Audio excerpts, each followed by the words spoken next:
जी अस्सलाम वालेकुम, क्या हाल है सब लोग? खैरियत से? मेरे साथ डॉक्टर जवाद जहांगीर साहब हैं और ये बड़ी शानदार पर्सनालिटी है। मैं जब इनसे मिला तो बड़ा हैरान ही रह गया क्योंकि ये इनका काम बड़ा दिलचस्प है। ये बेसिकली बाल लगाते हैं और जिन लोगों के बाल गिर रहे होते हैं उनको मशवरा देते हैं कि आपने अपने बाल बचाने कैसे हैं, और उसके बाद जिनको ट्रांसप्लांट करने की ज़रूरत होती है उनको ट्रांसप्लांट करके बिल्कुल पप्पू सा फिट सा बना देते हैं।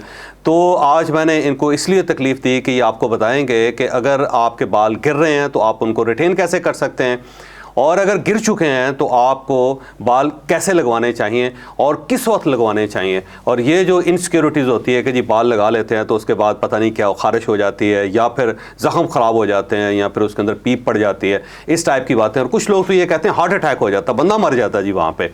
क्या वाकई बंदा फोत हो जाता है, हार्ट अटैक हो जाता है? ये सारी चीज़ें हमने इनसे पूछनी है। और इसके साथ साथ इनसे ये भी पूछना है कि जब मैं टर्की जाता हूँ, इस्तांबुल या अंकारा जाता हूँ, तो जब मैं वहाँ से वापस आ रहा होता हूँ तो पूरी फ़्लाइट के अंदर से आधे से ज़्यादा लोग ऐसे होते हैं जिन्होंने टर्की में ट्रांसप्लांट किया होता है, पट्टियाँ लगाई होती है सर के ऊपर। बल्कि अगर आप इस्तांबुल शहर में भी जाएँ तो आपको हर जगह पे लोग नज़र आते हैं जो सर पे पट्टियाँ लगा के फिर रहे होते हैं। इसका मतलब ये हुआ कि इस्तांबुल जो है वहाँ पर लोग बाल लगवाने के लिए जाते हैं। तो अगर वहाँ पर जा रहे हैं तो पाकिस्तान में क्यों नहीं लगाया जा सकता? पाकिस्तान के अंदर इस टाइप की टेक्नोलॉजी क्यों नहीं डेवलप की जा सकती कि पूरी दुनिया से लोग आएँ और यहाँ पे इस्लामाबाद के अंदर, रावलपिंडी के अंदर या बैठ के बाल लगवाएं, अपने आप को खूबसूरत बनाएं और दुनिया के दूसरे मुल्कों में वापस चले जाएं? तो ये सारी चीज़ें हम डॉक्टर साहब से पूछेंगे। डॉक्टर साहब आपका बहुत शुक्रिया। तो ये फरमाइएगा सर, ये मर्दों के अंदर बाल गिरते क्यों हैं और किस वक्त गिरते हैं, रोका कैसे जा सकता है? हाँ जी, ये एक लंबी डिस्कशन है। एक्चुअली बाल गिरना, उसकी कॉजेज़ डिफरेंट हो सकती हैं। सबसे कॉमन कॉज अगर मर्दों में बात की जाए तो हम उसको एंड्रोजेनेटिक एलोपेशिया कहते हैं। यानी androgen means your hormones genetically transfer हुए में, एलोपेशिया हम गंजपन को कहते हैं। सो एंड्रोजेनेटिक एलोपेशिया यानी कि उन्होंने अपनी फैमिली से इनहेरिट किया है, जेनेटिक है। दिस इज़ वेरी इंपॉर्टेंट कि लोगों का ख्याल होता नहीं कि मेरी फादर बिल्कुल ठीक हैं, उनमें तो कोई ऐसा प्रॉब्लम नहीं है। सो फिर हम उनसे डिग आउट जब करते हैं उनकी हिस्ट्री में तो हमें पता चलता है नहीं, मदर साइड से भी उनके मामू जो हैं वो बाल्ड हैं। सो आप दोनों तरफ से ये जेनेटिकली आप में इनहेरिट हो सकती है। ठीक है। और उसके बाद ज़ाहिर है बाल गिरने, किस उम्र में बाल ज़्यादा गिरते हैं? जो एडोलेंस की एज है हमारी, उसके बाद ये जो एंड्रोजेनेटिक वाला फिनोमेना है वो स्लोली स्टार्ट हो चुका होता है। जो बंदा जवान होता है तो उसके बाद जी 18 साल के बाद, 18 साल एंड ऑनवर्ड्स। चूँकि शुरू में ज़रा प्रोसेस स्लो होता है तो ज़्यादा ऑब्वियस आपको बिटवीन 20 to 30s ऑफ जो एज है, जिनमें फैमिली हिस्ट्री स्ट्रॉन्ग है, उनको एक खातिर खा जो डिफरेंस है वो नज़र आना शुरू हो जाता है। 40 और 50 साल के बाद ज़्यादा नज़र आता है। अमूमन कहा जाता है कि आप बुज़ुर्ग हो गए, बूढ़े होंगे तो बाल तो आपके गिरने ही गिरने हैं। देखिए 40-45 के बाद तो वी नो कि कुछ ना कुछ डीजनरेटिव प्रोसेस भी चल रहा होता है, और एंड्रोजेनेटिक के लिए अगर कुछ हिस्ट्री लाइट है तो वो दोनों मर्ज हो के दैट इज़ बिट जो है वो आप एक्सपेक्ट कर सकते हैं कि उसके बाद होगा। लेकिन अर्ली एजेस में लोग ज़्यादा माइंड करते हैं बिकॉज यूनिवर्सिटी लाइफ है, शादी होनी है, बाकी चीज़ें। सो अर्ली एज में लोगों को ज़्यादा बॉदर करता है। तो आपने क्यों ये पेशा अडॉप्ट किया? देखें इतनी बड़ी मेडिकल साइंस है, आप कार्डियोलॉजिस्ट बन सकते थे, ब्रेन सर्जन बन सकते थे, कुछ ना होता तो हड्डियों के डॉक्टर बन जाते, लोगों के गोडे ठीक करते। तो आप इस फील्ड में क्यों आए, क्या वजह? हाँ, मैं आपको बताना चाहूँगा कि जो मेरा फेलोशिप थी वो सर्जरी में थी। देन ये मेरी सेकंड फेलोशिप थी जो मैंने हेयर ट्रांसप्लांटेशन में की। ठीक।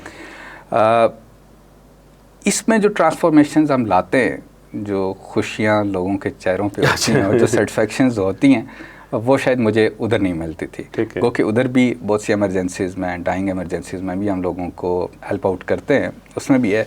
But that is more stressful for the doctor और पेशेंट भी, और वो एंटायर जो फील्ड है दैट इज़ बेट स्ट्रेसफुल।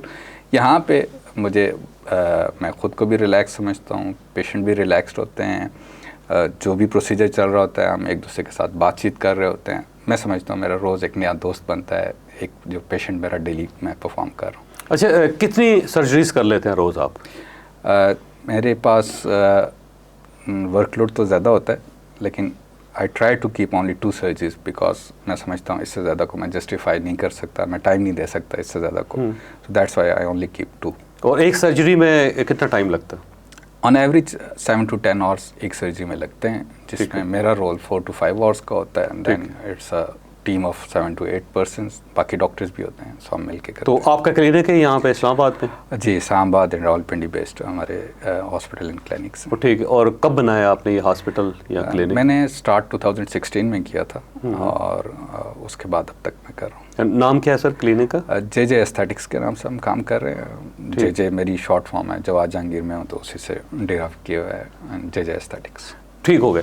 अच्छा ये बताइएगा कि इंसान ज़ाहिर है जब गंजापन होता है मर्द को तो उसको तो बड़ा अजीब सा लगता है, बल्कि ख़वातीन गंजेपन को देख के बड़ा हंसती हैं कि जो ना उनका बड़ा मजाक उड़ाया जाता है सर।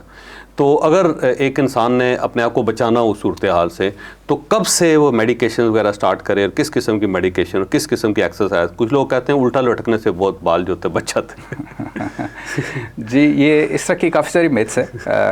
बचा कैसे जा सकता है, शायद कंप्लीटली बचना मुमकिन नहीं है, बट जैसे मैंने आपको बता दिया कि अगर आपकी फैमिली हिस्ट्री में ये चीज़ें मौजूद हैं तो आप एडोलेंस के बाद अपने डॉक्टर के साथ एक फॉलो अप रखेंगे। वो टाइम टू टाइम आपकी मेडिकेशंस डोजेज़ वो चीज़ें एडजस्ट करके after 18 to 20 years of age अगर आपकी फैमिली हिस्ट्री है तो you must start taking care in the form of medication या अदर थेरेपीज जो मौजूद हैं। तो दवाइयाँ मौजूद हैं इसकी? जी, दवाइयाँ मौजूद हैं इनकी, और इन सारी चीज़ों से आप अपना, अगर तो एंड्रोजेनेटिक एलोपेशिया है तो आप उसको डिले कर सकते हैं। सो मैंने पहले ही बताया कि अर्ली बाल्डनेस बहुत ज़्यादा बॉदर करेगी आपको। अगर आप उसको मैनेज करके लेट एजेस तक ले जाते हैं तो doesn't matter, and after that obviously हमारे पास ट्रांसप्लांटेशन और बाकी ऑप्शन मौजूद तो हैं। किस किस्म की मेडिसिन होती हैं? ओरल मेडिसिन हैं या फिर स्प्रेज हैं, कोई लगाने वाली दवाइयाँ हैं, किस टाइप की हैं और कौन सी दवाई इस्तेमाल करनी चाहिए और साइड इफ़ेक्ट्स क्या होते हैं उनके? इसमें इंपॉर्टेंट ये है कि कॉज क्या है आपकी। अगर आपकी आयरन डेफिशिएंसी एनीमिया की वजह से बाल गिर रहे हैं, जैसे कि ख़वातीन में ये चीज़ बड़ी नॉर्मल है, प्रेगनेंसीज के बाद बाल गिरना आयरन डेफिशिएंसी की फॉर्म में, तो आपने उसको मैनेज करना है। आपने आयरन का इंटेक बढ़ाना है इन द फॉर्म ऑफ सप्लीमेंट्स और डाइट। अगर एंड्रोजेनेटिक है जैसे मेल्स में है तो उसमें जो FDA की अप्रूव्ड 2 मेडिसिन हैं, वो एक स्प्रे की फॉर्म में है और दूसरी ओरल फॉर्म में। जो ओरल फॉर्म में उसको फेनास्ट्राइड कहते हैं और जो टॉपिकली कॉमनली यूज़ की जाती है वो मिनॉक्सिडिल कहलाती है। ठीक है, लेकिन इन दवाइयों के बारे में अमूमन एक मिथ है, अगेन ये मिथ है, आप तो ज़ाहिर खुद ही उसको कंफर्म करेंगे। वो कहते हैं जी कि अगर मर्द जब इस्तेमाल करता है तो मर्द नहीं रहता। ये वाहिद दवाई है जिसकी पेशेंट को पहले से सारी इन्फॉर्मेशन होती है। हाँ, मैं अगर आप जैसे नॉलेजेबल बंदे से भी पूछूं कि कॉमनली यूज्ड मेडिसिन पेनाडोल का क्या साइड इफ़ेक्ट है, पैरासीटामोल का क्या है, या हम ऑगमेंटिन कॉमनली लेते हैं उसका क्या है, तो शायद आपको भी ना पता हो। लेकिन हर आने वाले पेशेंट को इसका लाजमी पता है। जिसके बाल गिर रहे होंगे इस वो मामले में एक्सपर्ट हो गया। हाँ जी, इस मामले में सारे बड़े सेंसिटिव हैं, बट अगेन ये मिथ्स ज़्यादा हैं। ठीक है, यस साइड इफ़ेक्ट्स मौजूद हैं, लेकिन हम बीइंग डॉक्टर हमारे लिए ये इंपॉर्टेंट होता है कि कितने % लोगों में ये इंसिडेंस होता है, साइड इफ़ेक्ट होता कितने लोगों में। लाखों में से अगर किसी एक में है तो डजेंट मैटर, हर दूसरे बंदे में है तो मैटर, दिस इज मैटर। हाँ जी, फिर हमने पेशेंट को भी अलर्ट करना होता है।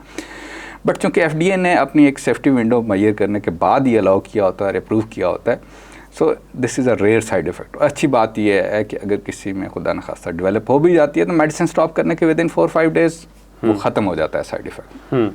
सो हमें परेशानी उससे होती है कि जो परमानेंट साइड इफ़ेक्ट्स हों। सेकेंडली जो डोजेज़ जब डॉक्टर रिकमेंड कर रहा होता है तो वो कैलकुलेटेड डोज दे रहा होता है। अगर हम उसको 5 mg तक दे सकते हैं तो हम उसको just 1 mg per day they रहे होते हैं। सो इन डोजेस पे काफ़ी कम चांसेस होते हैं। लेकिन वो स्प्रे जो होता है वो कहते हैं सेफ है उसका, तो ये साइड इफ़ेक्ट भी नहीं है इसका? जी, स्प्रे लेकिन डिजीज़ प्रोसेस को डायरेक्टली वो फेनास्ट्राइड रोक रही है, मिनॉक्सिडिल जस्ट आपके सर की तरफ सर्कुलेशन ब्लड फ्लो को इंक्रीज़ कर रही है। सो दोनों का एक्शन जो है वो डिफरेंट है, मैकेनिज्म ऑफ एक्शन दोनों का डिफरेंट है।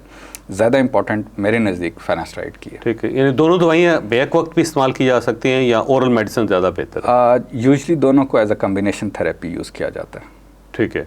अच्छा, वो मुख्तलिफ टोटके हैं जी कि आप मालिश करवा लें, सर की मसाज करवा लें, उल्टा लटक जाएं, दही लगा लें इसके ऊपर, उसके कोई फ़र्क पड़ता है डॉक्टर साहब कि नहीं? देखें, हमें अंडरस्टैंडिंग डेवलप करनी है कि सारा हो क्यों रहा है। हमारा सीधे खड़े होने की वजह से हो रहा है तो ठीक है, उल्टा लटकना है शायद मसला हल हो जाए। लेकिन अगर आपके फादर में चल रहा है और आपके मामू में चल रहा है तो फिर साथ उनको भी उल्टा लटका लें ताकि शायद फिर उससे ठीक हो जाए। अदरवाइज तो खाली उल्टा लटकने से कुछ नहीं कोई फ़र्क नहीं पड़ेगा। ये सारी मिथ हैं कि आप ये कर लें। मेरा ख्याल है मुख्तलिफ यस, ये आपके मसाज उल्टा लटकना ये सारी चीज़ें वक्ती तौर पे ब्लड फ्लो एक इंक्रीज़ करती हैं। मसाज का भी यही बेनिफिट है, ऑयलिंग का भी यही बेनिफिट है, बट उस लेवल पे, जिस लेवल पे वो मेडिसिन काम कर रही हैं या बाकी थेरेपीज काम कर रही हैं, वो शायद नहीं होता। वो मेरा एक दोस्त है ना, उसके बाल गिर रहे थे, तो उसके बाद अचानक उससे ज़्यादा बाल गिर गए, तो मैंने उससे पूछा यार क्या हुआ है? कहने लगा बस ये जिस आदमी ने मुझे बताया था ना, मैं उसको तलाश कर रहा हूँ। मैंने कहा क्या? कहता है वो, उसने कहा रोज़ मालिश किया करो। कहता मालिश की तो जो रह गए थे वो भी उतर गए। जी, ऐसे मिथ्स के बहुत से शिकार लोग आते हैं। कुछ आजकल एक हकीम साहब हैं, उन्होंने अपना ऑयल बड़ा इंट्रोड्यूस कराया हुआ है, वो कुछ लोग यूज़ करके आ जाते हैं विद रेडनेस, और स्किन जो है उनकी बिल्कुल ख़राब हो रही होती है, पील ऑफ हो रही होती है। सो हमें ज़रा साइंटिफिक बेस होके चलना चाहिए, हमें ये देखना चाहिए कि रिसर्च प्रूवन क्या चीज़ें हैं जो सेफ़ है हमारे लिए, जिसको यूज़ किया जा सकता है। मगरमच्छ का तेल लगाने से या किरले की चर्बी का तेल लगाने से खास फ़र्क नहीं होगा, क्योंकि मैं अक्सर देखता हूँ किरला खुद गंजा होता है। अगर वो इतना कारीगर होता उसका तेल तो अपने बाल बचा लेता है। एग्जैक्टली। तो ये मेरा ख्याल है ये सारी मिथ हैं, और ये मतलब लोगों की सेहत के साथ खेलने वाला काम। बीइंग डॉक्टर्स हम तो साइंटिफिक रिसर्च बेस्ड चीज़ों पे बिलीव करते हैं, और जो मेडिसिन्स अप्रूव्ड होती हैं वो उनकी ट्रायल लाखों ऑर्गेनिजम्स पे पहले हो चुकी होती हैं, देन वो ह्यूमन बेस्ड हमें अलाउ करते हैं और रेकमेंड करते हैं। अच्छा, ये कहा जाता है कि जिन लोगों को ब्लड प्रेशर है, जिन लोगों को डायबिटीज़ है, उनको एहतियात करवानी चाहिए इस किस्म की सर्जरी में, क्योंकि बाजू का ज़ख़म ख़राब हो जाते हैं। बहुत सारे इंटरनेट के ऊपर या यूट्यूब के ऊपर इस टाइप की वीडियो पड़ी हुई है कि बंदे ने कहा जी मैंने ये करवा लिया, और उसके बाद मेरा सर देख लें उसमें, और सर जो है ना उसके अंदर ज़ख़म ही ज़ख़म है और पीप पड़ी हुई। देखिए, आपको सबसे पहले तो अपना जो डॉक्टर का इंतखाब कर रहे हैं वो बड़ा ज़रूरी है, कि आप किसी डॉक्टर के प्रॉपर प्रोफेशनल के पास जा रहे हैं या आप किसी क्वैक के क्लिनिक पे विज़िट कर रहे हैं। सो वी नो कि जो डायबिटिक पेशेंट है उनकी सर्जरी सारी होती हैं, जो हार्ट पेशेंट है उसकी हार्ट सर्जरी होती है। सो डॉक्टर का काम यही है कि वो देखता है कि अगर पेशेंट डायबिटिक है तो अंडर कंट्रोल है डायबिटीज़, मैं इसका प्रोसीजर कब प्लान कर सकता हूँ। ठीक है। ये जो सर्जरी है हेयर ट्रांसप्लांटेशन की, ये सेफ सर्जरी कंसीडर की जाती है as compare to all other surgeries because of two reasons. एक तो हम इसको नम करके कर रहे होते हैं, जो है कंप्लीट जनरल एनेस्थीसिया नहीं होता, it is done under the local anaesthesia. So आप जाग रहे हैं, आप सॉन्ग सुन रहे हैं, मूवीज़ देख रहे हैं, गपशप कर रहे हैं, और आपके ट्रांसप्लांट चल रहा है। सो एक तो सेफ रीज़न ये है। सेकेंड, इसमें कुछ इतने बड़े इंसिजन्स नहीं है कि हम बॉडी कैविटीज़ को ओपन कर देंगे और इन्फेक्शन आ जाएंगे। These are just small needle like holes, या डोनर एरिया पे एक सिंगल स्कार होगा आपका। सो जो आपका स्किन बैरियर है वो किसी हद तक इंटैक्ट होता है। सो इन्फेक्शंस इसमें लेस कॉमन है, चूँकि हम कॉमनली देखते हैं कि सर में जो है ना हमारी ब्लड सप्लाई ज़्यादा अच्छी होती है, किसी को चोट लग जाती है तो एक्स्ट्रा ऑर्डिनरी ब्लीडिंग होती है। तो जिस जगह की ब्लड सर्कुलेशन अच्छी है वहाँ पे इन्फेक्शन के चांसेस वैसे कम है। दिस इज़ इम्पॉर्टेंट कि आप सेफ हैंड्स में ये प्रोसीजर करवा रहे हैं या नहीं करवा रहे, आपका डॉक्टर क्वालिफाइड है या नहीं है, और अगर कोई छोटी मोटी कॉम्प्लिकेशन होती है तो वो उसको मैनेज कर पाता है या नहीं। जो वीडियोज़ और स्टोरीज़ हम देखते हैं यूट्यूब पे या बाकी जगहों में, वो तस्वीर का सिर्फ एक रुख है। हम उनके बारे में पूरी डिटेल नहीं जानते कि उन्होंने ट्रांसप्लांट करवाया कहाँ से था, उनको ट्रांसप्लांट कराने से पहले उनके टेस्ट किए गए थे या नहीं किए गए थे, स्क्रीनिंग हुई थी उनकी या नहीं थी, वो इस सर्जरी के लिए फ़िट भी थे या नहीं थे। ठीक है। सो मैं ये नहीं कहूँगा कि हर शख्स इस सर्जरी के लिए फ़िट है। हमें हर पेशेंट को पहले स्क्रीन करना होता है और मेक श्योर करना होता है कि ये सर्जरी उसके लिए सेफ़ है या नहीं। ठीक। अब वो यूरोप के अंदर, ये मैंने सुन रहा था, बल्कि इसे पढ़ भी रहा था कि अब बालों की क्लोनिंग शुरू हो गई है, वो क्लोन करके बाल आपके सर पे लगा देते हैं। कोई इस टाइप की टेक्नोलॉजी है, ये सिर्फ बातें हैं? जी, अभी ये अंडर ट्रायल चीज़ें हैं, बिल्कुल इन चीज़ों पे काम हो रहा है। इससे ज़्यादा इम्पॉर्टेंट क्लोनिंग और ये चीज़ें जो है, जो जिगर की पैबंदकारी है, गुर्दों की है, किडनी ट्रांसप्लांटेशन, लिवर ट्रांसप्लांटेशन, इन पे ज़्यादा ट्रायल्स हो रहे हैं। जिस दिन उनको सक्सेस उस तरफ मिल जाए, ठीक है, तो उस दिन हेयर ट्रांसप्लांटेशन की भी ऑटोमेटिकली आ जाएंगे, बिकॉज उधर लाइफ एंड डेथ का मामला है। अगर वो उसमें उनकी पूरी कोशिश पहले उसमें कोई सोल्यूशन निकालने की है, अगर उधर निकल आती है तो डेफिनेटली हेयर ट्रांसप्लांटेशन में भी निकल आएगी। और यही कॉमन क्वेश्चन पेशेंट्स का भी बाज़ होता है कि साथ कोई अटेंडेंट है तो वो कहते हैं कि मैं इनके नहीं यूज़ कर सकता इनका डोनर एरिया नहीं यूज़ कर सकता। सो शायद हम किसी स्टेज पे कर लें, बट चूँकि वो इतना रिस्की होता है कि एक जस्ट कॉस्मेटिक रीज़न की वजह से शायद हम इतना बड़ा रिस्क अभी नहीं लेंगे। अच्छा, दो चीज़ें होती हैं, कहते हैं एक स्ट्रिप्स उतारते हैं पीछे और उसमें से एक एक बाल निकाल के वो लगाते जाते हैं, ट्रांसप्लांट करते जाते हैं। दूसरा वो कहते हैं एक एक बाल निकालते हैं और लगाते हैं। दोनों में से बेहतर कौन सा होता है? दोनों बेहतर हैं। ये अगेन हमने पेशेंट की कंडीशन वाइज देखना होता है। जिसमें स्ट्रिप निकालते हैं वो उन पेशेंट्स में हम ज़्यादा प्रेफर करते हैं जो अर्ली एजेस में जिनको ट्रांसप्लांट की ज़रूरत पड़ रही है और हमें पता है कि इनको सेकंड या थर्ड सेशन की भी लेटर ऑन ज़रूरत पड़ सकती है। लाइक अगर किसी की एट द एज ऑफ 25 या 27 सर्जरी हो रही है तो हम FUT जिसमें स्ट्रिप निकाली जाती है हम उसको ज़्यादा प्रेफर करेंगे। ठीक। अगर कोई फीमेल हेयर ट्रांसप्लांट करा रही है तो वो अपना सर सारा बाल नहीं कर सकती, शेव नहीं करवा सकती, तो तब भी हम स्ट्रिप को ज़्यादा प्रेफर करेंगे। ठीक। और FUE में ऑब्वियसली इंडिविजुअल हेयर्स निकालते हैं, ज़रा स्कारिंग कम होती है, लोगों की प्रेफरेंस ज़्यादातर FUE की है अब। लेकिन दोनों को अब भी प्रैक्टिस किया जाता है और स्नैरियो टू स्नैरियो वेरी करता है कि हमने कौन सा प्रोसीजर ऑप्ट करना है। अच्छा, दूसरा ये कहते हैं जब उसको सुन कर देते हैं सर को तो साल तक वो सुन ही रहता है, ऐसा लगता है जैसे हेलमेट पहना हुआ है आपने। अगेन मैं ये कहूँगा कि this is not common in every patient, myths में ज़्यादा लेंगे। Yes, for the time being 4 to 6 weeks के लिए कुछ ना कुछ नमनेस होती है, बिकॉज जो सुपरफिशियल नर्व्स आपकी स्किन को सप्लाई कर रही होती हैं वो कुछ ना कुछ डैमेज होती हैं, बट ऐसा नहीं है कि कम्प्लीटली वो नम हो।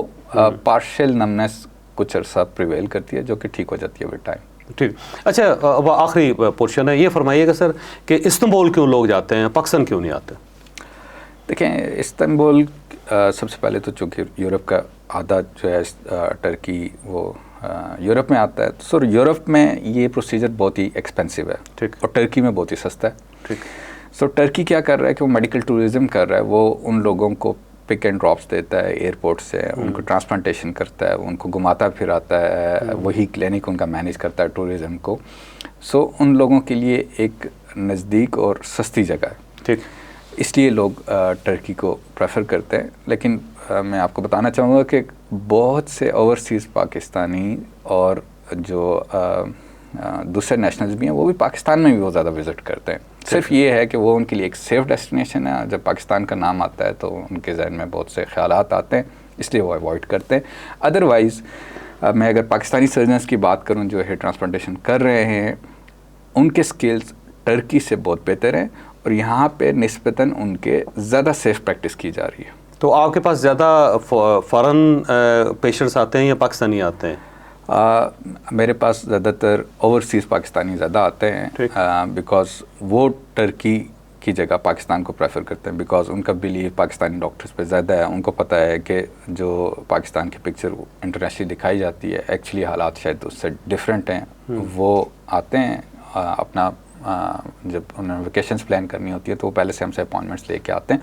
ज़्यादा रेशो ओवरसीज़ पाकिस्तानीज़ की होती है, बाकी ऑल ओवर द पाकिस्तान हमारे पास पेशेंट्स आते हैं जी। और ये बढ़ता जा रहा है रुझान कि आप जी फौरी तौर पे बाल लगवाएं और खुश रहें। आपको आने वाले दिनों में आपको महसूस होता है मार्केट वाइडर हो रही है या कम हो रही है? जी, बहुत तेज़ी से ये रुझान बढ़ता जा रहा है, क्योंकि पहले मिथ्स और वो खदशात लोगों के ज़्यादा थे। अब हर फैमिली में किसी न किसी ने ट्रांसप्लांट कराया हुआ है और उसका एक्सपीरियंस, उसकी स्टोरी सारों के सामने होती है। सो उनको पता है कि ये सेफ़ है, इसलिए अब वो हिचकिचाते नहीं हैं इस प्रोसीजर की तरफ जाते हैं। और ये बताइएगा जैसे कि मसलन तेहरान है ना सर, उसको नोज़ कैपिटल कहते हैं, इसलिए कि वहाँ पे ज़्यादातर ये जो नाक बनाने वाला प्रोसेस है वो बहुत ज़्यादा है, बल्कि पूरे ईरान ने तमाम ज़्यादातर लड़कियों ने अपनी नोज़ ठीक करवाई होती है और इसलिए उसको तेहरान को नोज़ कैपिटल कहते हैं। इस्तांबुल के अंदर क्योंकि हेयर ट्रांसप्लांट बहुत ज़्यादा होता है तो उसे हेयर कैपिटल कहना शुरू हो गए। तो क्या पाकिस्तान भी हेयर कैपिटल हो सकता है? इस्लामाबाद हो गया, लाहौर हो गया। मैं आपको बताना चाहूँगा कि इंडिविजुअल कैपेसिटी में बहुत से क्लिनिक, बहुत से डॉक्टर्स पाकिस्तान में ऑलरेडी ओवरसीज़ पाकिस्तानीज़ और अदर नेशनल्स को एंटरटेन कर रहे हैं। अगर इसमें थोड़ी सी गवर्नमेंट सपोर्ट मिल जाए तो डेफिनेटली हम एक सेफ़ सर्जिकल सेंटर बन सकते हैं उन सारे लोगों के लिए, उन सारे नेशनल्स के लिए जो इन प्रोसीजर्स की तरफ आना चाहते हैं, बिकॉज यहाँ पे उनको कॉस्ट ऑफ प्रोसीजर काफ़ी कम पड़ती है। And again from the tourism point of view, अगर इस्लामाबाद में कोई ट्रांसप्लांट कराने आता है तो उसको एंटरटेन किया जा सकता है टूरिज़म पॉइंट ऑफ व्यू से। ये हमारे साथ मरी है, हम नॉर्दर्न एरियाज़ में एक पैकेज बना के उनको टूरिज़म भी साथ करवा सकते हैं। सो हमें इसमें जस्ट गवर्नमेंट की थोड़ी सी सपोर्ट चाहिए, बिकॉज अब भी जब कभी वो फॉरेन नेशनल्स यहाँ पे आते हैं तो उनको बहुत दफ़ा ऐसा हुआ, मेरे ऐसे पेशेंट्स जो लेट्स से US नेशनल एक आया हुआ था, उसने यहाँ पे स्टे किया होता है, ट्रांसप्लांट के अगले दिन उसको इमरजेंसी में उसके एम्बेसी ने एवैक्यूएट करवा लिया। ठीक है। सो फिर जब ये सिनेरियो, ये वाला इमेज वो ले जाके बाकी अपने कोलीग्स दोस्तों से जब डिस्कस करते हैं तो फिर बाकी लोग आना पसंद नहीं करते। सो ये हमें एक सेफ्टी, कोई ऐसा जोन क्रिएट किया जाए कैपिटल में जहाँ पे मेडिकल टूरिज़्म को प्रमोट करने के लिए हॉस्पिटल एंड क्लिनिक्स हों, जहाँ पे फॉरेन नेशनल्स आएँ, ख़ुद को सेफ फील करें, अपने प्रोसीजर्स कराएं और वापस चले जाएं।